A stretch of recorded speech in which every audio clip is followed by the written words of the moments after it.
1,32,00,000 टंकार गंजेई जबत। पुलिस पंजारे गंजेई माफिया।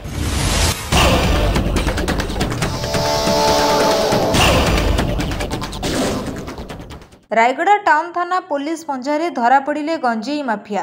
पुलिस पेट्रोलिंग समय रे एही गंजेई जबत होईछि। गोटे बोलेरो पिकअप और 660 केजी गंजेई सहित एक धड़ा कार, गोटे पिस्तल और मैगजीन, 2टी गुली एवं 5टी मोबाइल फोन जबत करने सहित 6 जन को गिरफ्त करिछि टाउन थाना पुलिस।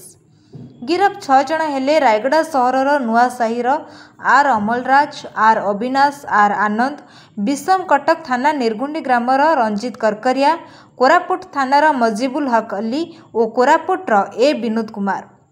मिलिथिबा सूचना मुताबक शुक्रवार दिन प्राय 1:45 समय टाउन थाना एसआई एसके मुर्मू और पुलिस टीम रायगड़ा ठारू हालुआ मध्य पेट्रोलिंग करिबा बेले स्थानीय अंचल रे थिबा आशीर्वाद ढाबा निकट रे एक बोलेरो पिकअप गाड़ी जाउथिबा देखि गाड़ी को अटकाई जांच करथिले। जांच बेले सेथिरे 22 केजी ओजनर 30टी गंजेई पैकेट थिबा देखिबाकू पाइथिले। एहा परे गंजेई चालाणकारी को गिरफ्त करी थाना को आनी पचरा उचरा करथिले पुलिस।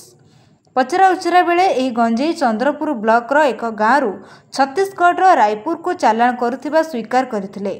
गिरफ्त समस्तों को शुक्रवार कोर्ट चालाण करा जायथिबा नै आईआईसी केकेबीके कहर सूचना दैछंती।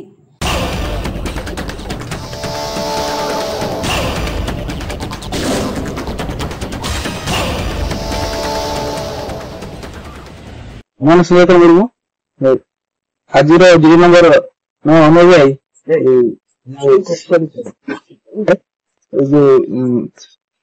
एक सहित आम मजिस्ट्रेट सर प्रेजेंस 30टा बरा जो 22 केजी अच्छी टोटाल 660 केजी गंजेई एवं गोटे बंदूक जो थी 2टा लाइव एमिनेशन अच्छी गोटे बोलेरो पिकअप जो कि गंजेई सब लोड होता है सहित जो तत्संबंध I-24 केस सीज कर।